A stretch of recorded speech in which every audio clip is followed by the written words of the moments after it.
This episode is brought to you by Prime Video. In the small town of Holland, Michigan, nothing is ever what it seems. Behind the tulip festivals and pretty houses lay dark secrets that threaten to tear a marriage apart. Nicole Kidman stars in this darkly twisted thriller about a wife and mother whose quest to uncover her husband's secrets may get her more than she bargained for. Holland, streaming on Prime Video March 27th. Welcome to Don't Retire, Graduate, the podcast that asks you what you want to be when you grow up so you can graduate into retirement with a purpose and a passion. I'm your host and valedictorian, Eric Brotman, and after nearly 200 episodes and a year-long hiatus, Don't Retire, Graduate is back for Season 6. We'll be bringing you interviews with amazing guests every other Thursday, and on alternating weeks, we're hosting a new segment called Diary of a Financial Advisor, which we know you'll all enjoy. So please subscribe and check out our new episodes every Thursday. Today, I am pleased to be joined by Mr. DJ Jeyaram.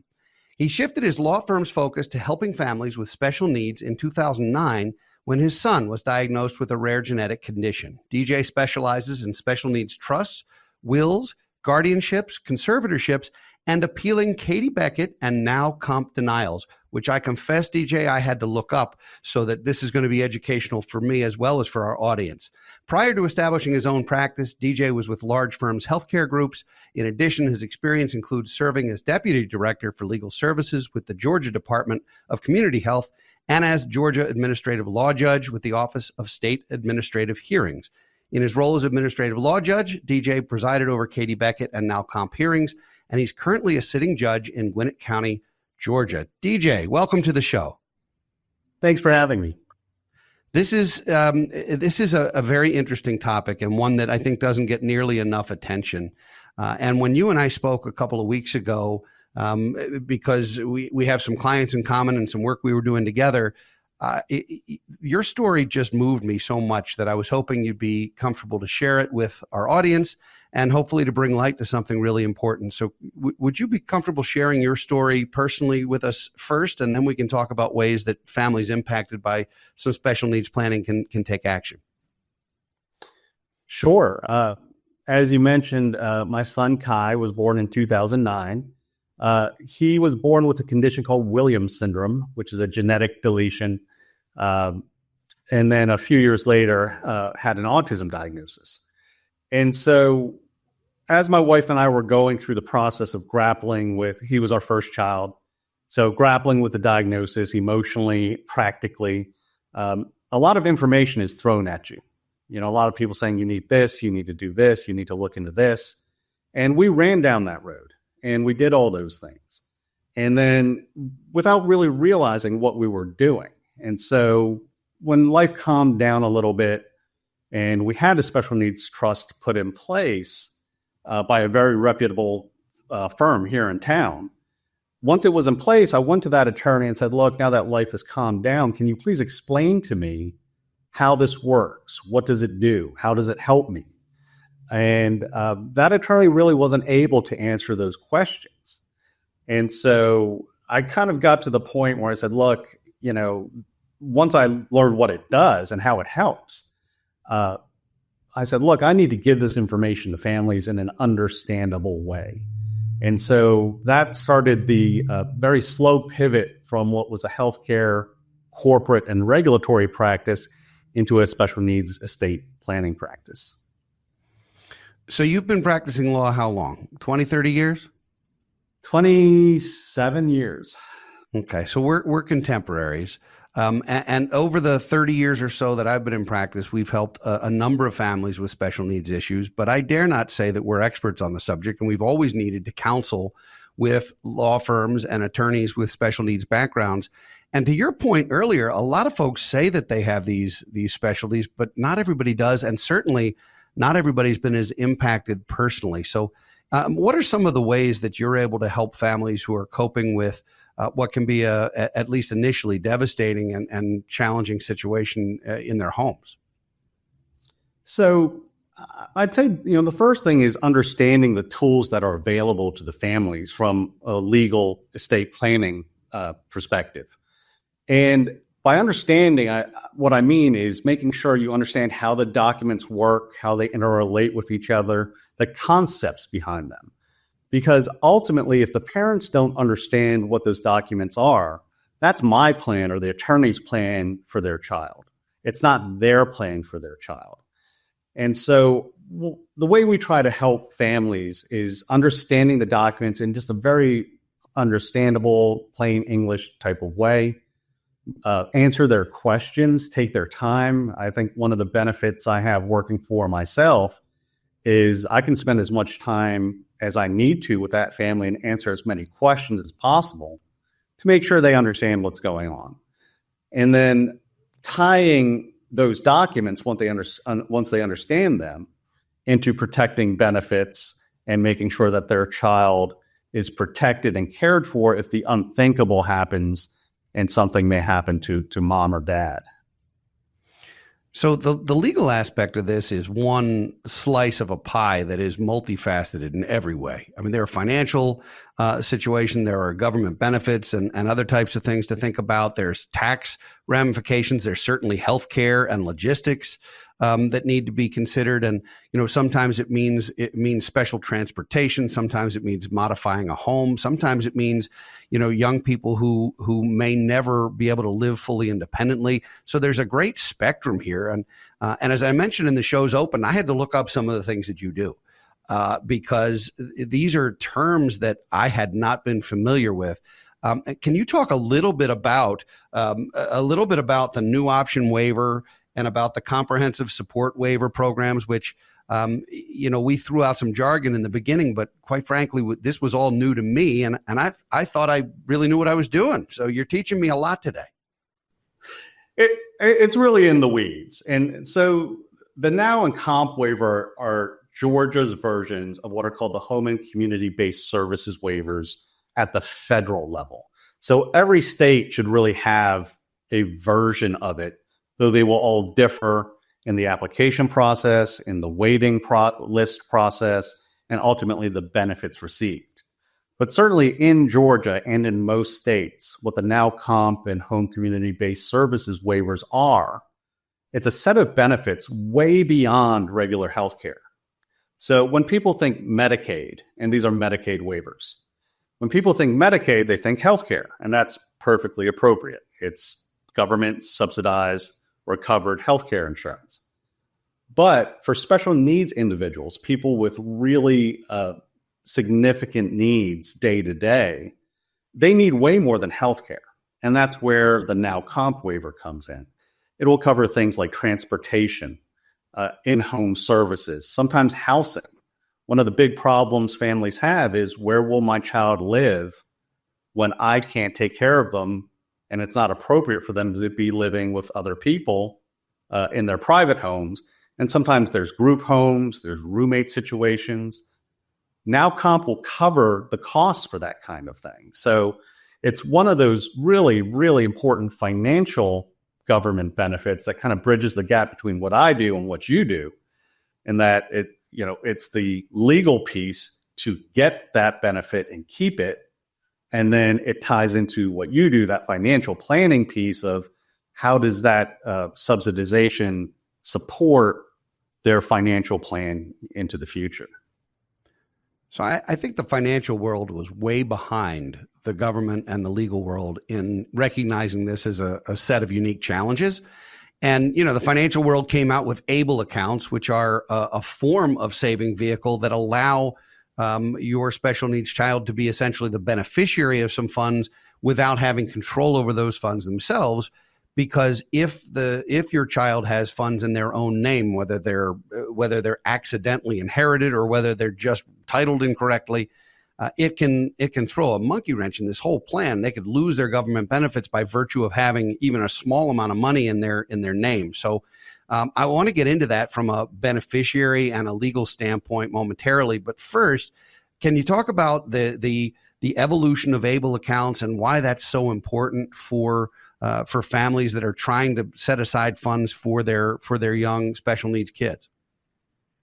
Sure. So as you mentioned, somebody cannot have more than $2,000 in their name. and continue to qualify for SSI, Medicaid, KD Beckett, and those now comp waivers we just talked about. And so that raises the question, where do you put that money if you want that child to continue receiving those benefits, but it won't interfere with future benefits as well? So ABLE account, the evolution of that came about because our kids were being incentivized not to work, because they would earn a certain income, they would put their money into a checking or savings account, and if they were saving anything and they got over that $2,000 mark, they would lose their benefits. And the benefits were worth more than what they were making.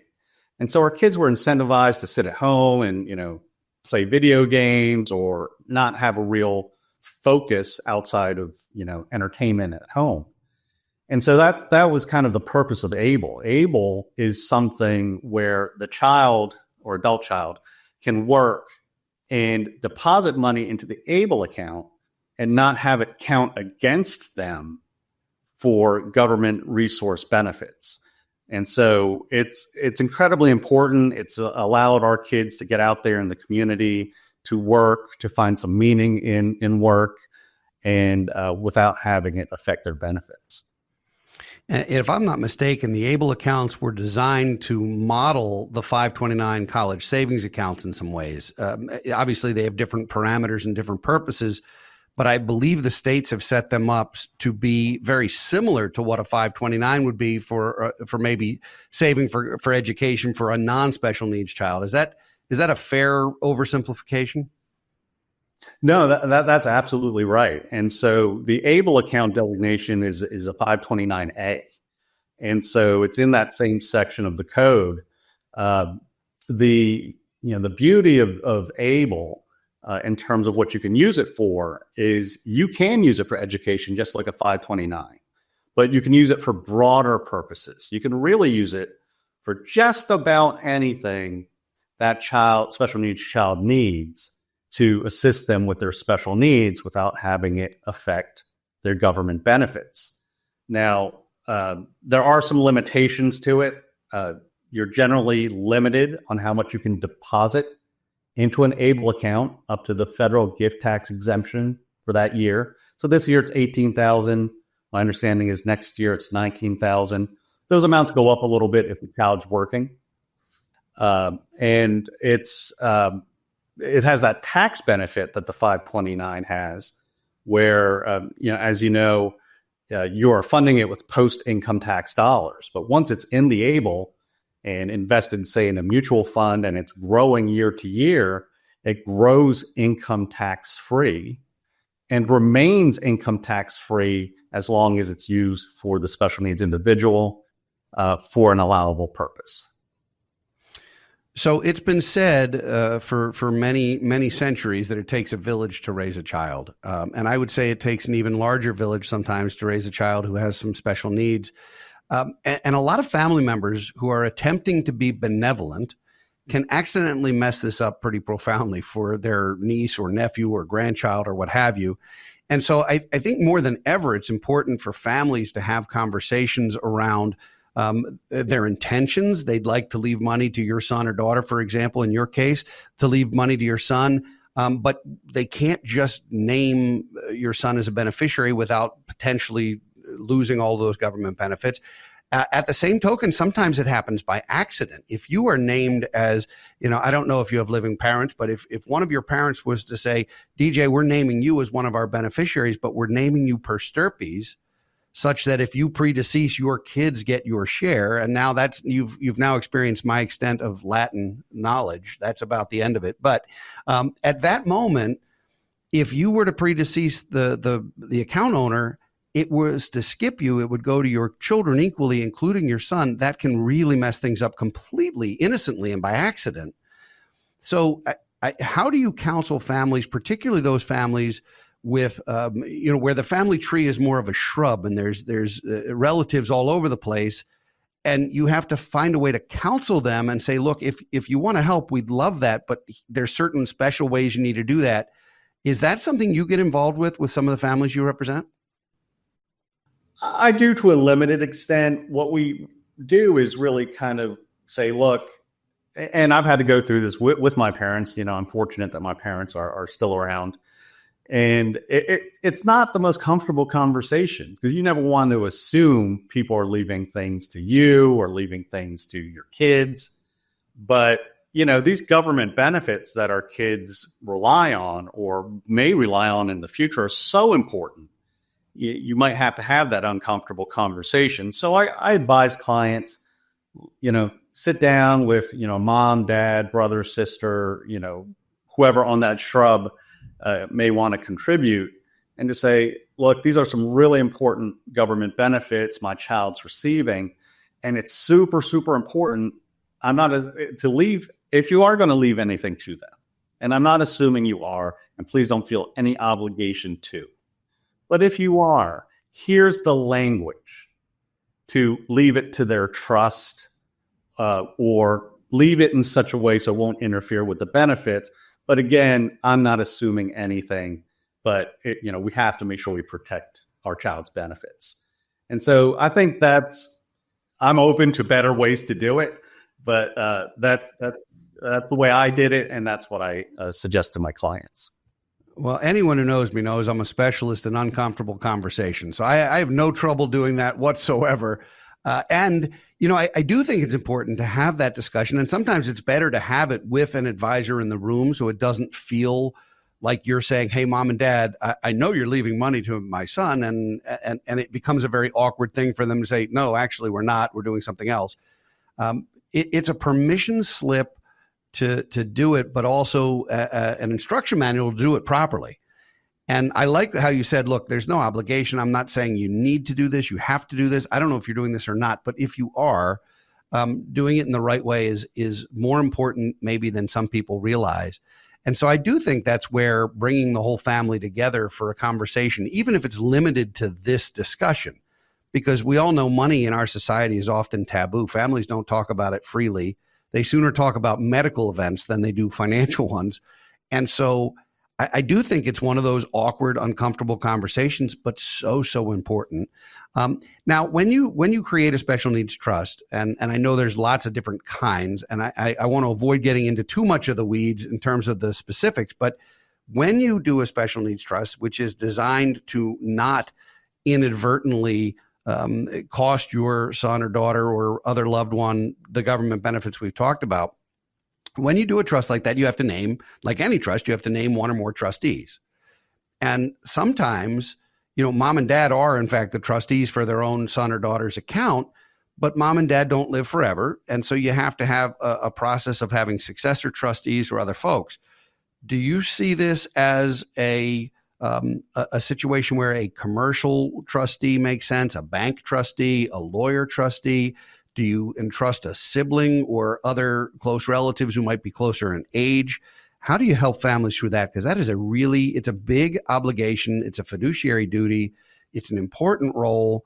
And so I'm just curious how you approach that conversation with your clients when they're drafting these trusts. So that's a great question. And it is one of the hardest questions in a special needs plan, because unlike with a typical child, where your basic typical trust may end when that typical child turns 25, 30, 35, and you're willing to give them their inheritance outright, a special needs trust can last the entire life of that special needs child, which could be 80 years, 90 years. We just don't know. So choosing those successor trustees is super important. We always like to structure our trustee relationship with the guardians of that special needs child, or the power of attorney, whoever's looking out for that child physically, by splitting the role of trustee and guardian. So that is where we start. Said, look, we're going to build in some checks and balances, because obviously you trust your guardians, you trust your trustees when you're choosing them. But we all know life happens, and we've all seen people change. And it's not that they turn bad or evil and they're stealing the money. It could be dementia, or it could be divorce or depression or substance issues. We just don't know. And so by splitting the role, you're creating some checks and balances. I do personally really like friends and family as the first choice for trustees. They can hire financial professionals They can, through the trust, they can hire the lawyers and the CPAs. But you can't hire someone who loves your child. And so, that's my preference. Maybe that's a little bit of a bleeding heart type answer. But that's my preference. But when you do maybe want more of that expertise, you can always name a professional or even an institution as a co-trustee. So a little bit of both, best of both worlds. You've got family and you've got professionals mixed in, each bringing a different skill set to that trustee role. I always tell my clients, it's three big choices: friends and family, professionals, corporations, which are basically banks and trust companies. And that's the order that I personally prefer them in. I like friends and family first. If you don't have enough people to fill your backup trustees, we suggest 3 backup trustees, 3 backup guardians. That's a lot of people that you trust. Most people don't have that many people they trust. And so if you don't have enough names, that's where it's, look at professionals, look at financial planners are great trustees. CPAs make good trustees. Lawyers, to a limited extent, I think they can be good, but, I really like financial planners and CPAs. And then the banks and trust companies are harder just because they're so big that if the guardian ever gets crosswise with them, it's very hard to move them.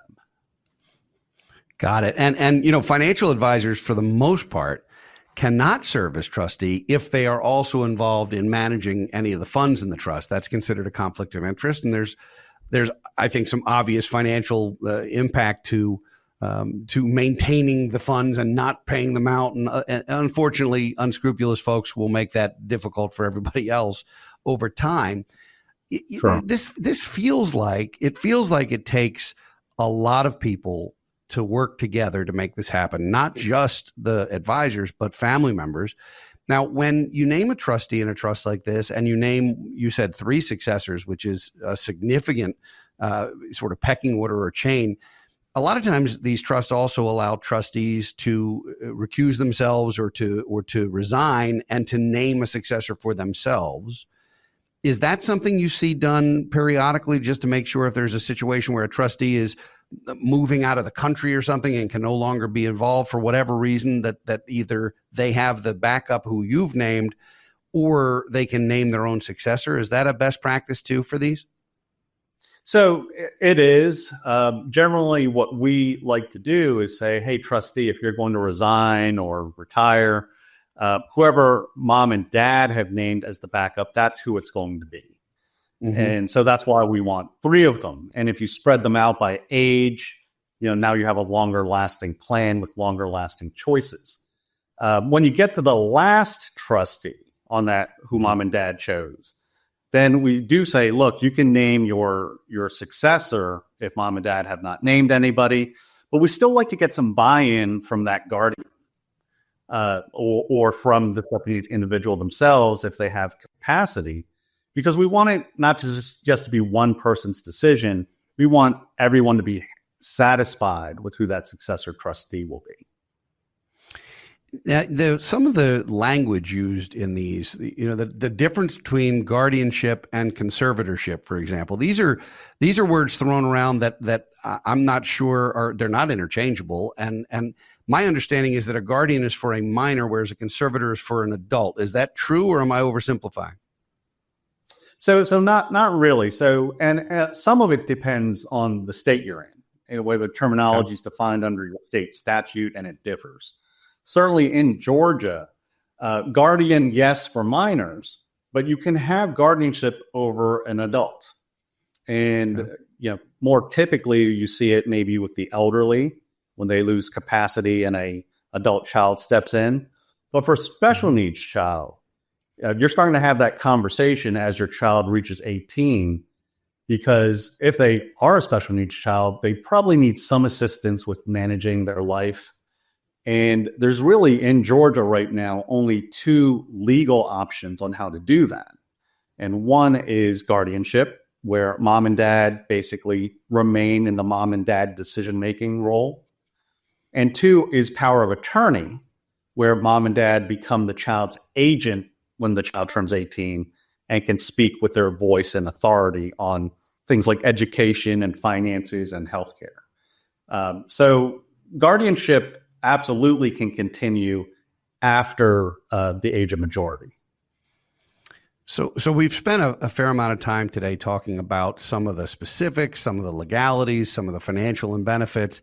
I'd like to shift gears, DJ, if I can, and talk a little bit about some of the emotional and more qualitative things that go into this, because I imagine doing what you do for a living requires not only a certain skill set legally, but also you called it bleeding heart, but I would just think a very big heart for people who are in challenging situations, either themselves or their families. What kinds of emotional and psychological resources are there for families dealing with this? There must be communities or associations or networks or other types of virtual neighborhoods that folks can utilize to collaborate and share their commonalities. Is that am I on the right track here? Absolutely. Certainly there are lots and lots of support groups out there, from the much larger ones, which will deal with any special need, to the more specific ones for autism or Down syndrome. And so there are definitely groups out there. There are the Facebook groups that are out there. You do have to be a little bit careful about some of the Facebook groups and taking advice from there. But just for emotional support, it's not a bad place to be. There are families, you can go to those groups, you can connect with families. One of the hard things about being a special needs parent, and, I think it's fairly commonly known, is we become isolated because we can't necessarily do the things that our typical peers can do in terms of going on vacation and restaurants and outings. And so you tend to withdraw into your little shell. And it is very, very comforting to know there are other families out there who have the same challenges you do. You can connect with them. They'll understand if you have to cancel plans. You'll understand if their child has some kind of behavior. But, that withdrawing into yourself is very natural. But, I think families can find a lot of comfort by expanding out and finding these groups. And some of these are national, and some of them are at the local level. Are there groups where you can actually go and your son can go with you and meet other kids who are in similar situations? And I imagine that's helpful for him too.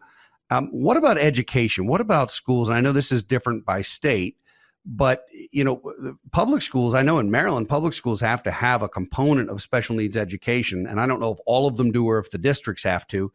And that may differ nationwide also, but there are some schools that have particular resources for particular conditions or situations, but they're very, very expensive. And then there's the public school option where there's some special needs education or special education. How do you navigate that as a parent? I mean, we all want the best education for our kids, but you're looking at this not just from reading, writing, and arithmetic, but also for life skills and coping skills and just being human. Yeah, no, it's honest. It's a huge challenge. It's a huge, huge challenge. So as you mentioned, there are private schools out there that can serve special needs kids. They do tend to be expensive.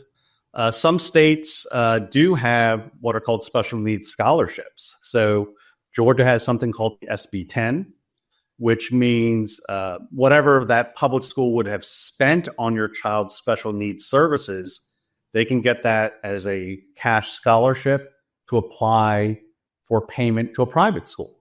So, there are some funding options out there that are kind of maybe in the weeds in each state. If you do go to public school, there's, of course, every special needs family has heard of IEPs. It's one of those acronyms they throw at you as soon as you get a diagnosis. Yeah. And it's a whole thing. Special needs education is a kind of different area of the law.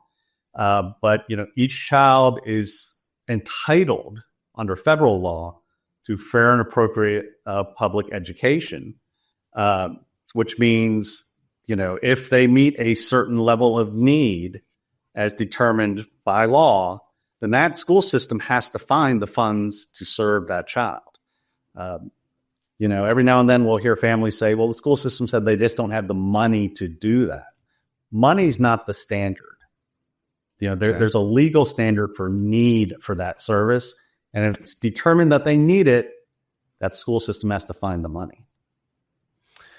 DJ, I could talk to you all day about this. And our first conversation that I think we scheduled as a 15-minute call that went 90 minutes was a testament to that.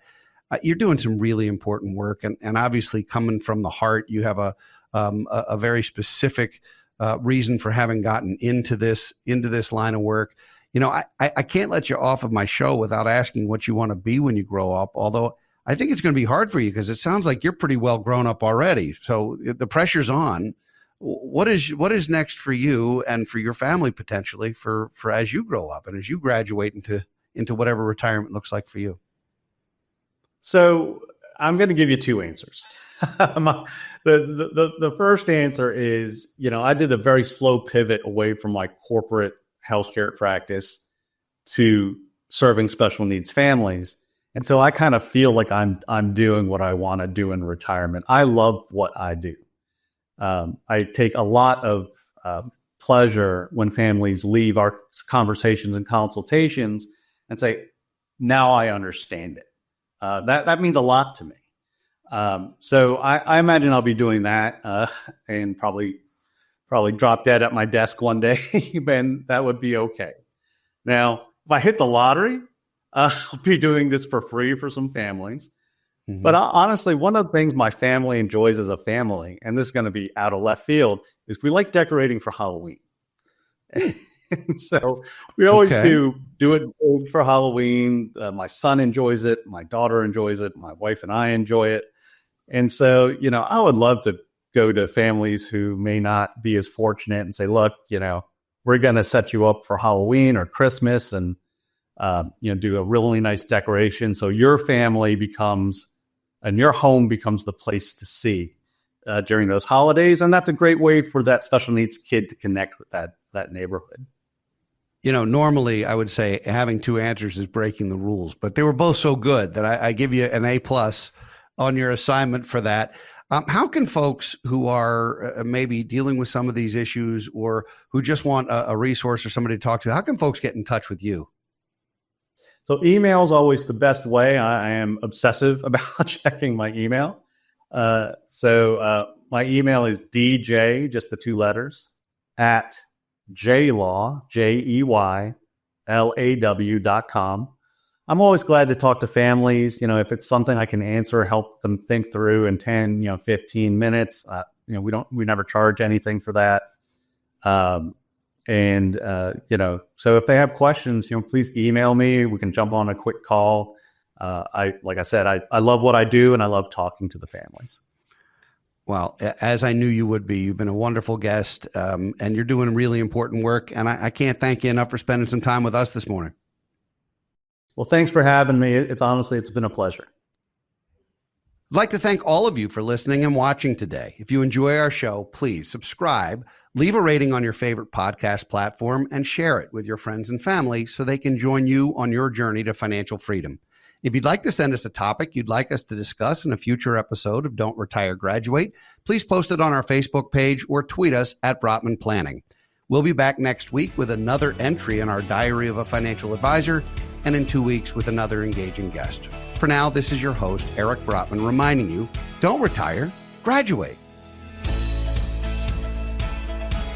Securities offered through Kestra Investment Services, LLC. Kestra IS. Member FINRA SIPC. Investment advisory services offered through Kestra Advisory Services, LLC. Kestra AS. An affiliate of Kestra IS. Kestra IS or Kestra AS are not affiliated with Brotman Financial or any other entity discussed. Imagine how fast we could solve the world's biggest problems if more SaaS startups would gain traction sooner. Welcome to the Tech Entrepreneur on a Mission podcast. This podcast is dedicated to sharing experiences from B2B SaaS CEOs who are going above and beyond to deliver change that is noticed. You will hear their secrets and learn what is required to build a SaaS business that the world starts talking about and keeps talking about, and how to overcome the roadblocks to do so.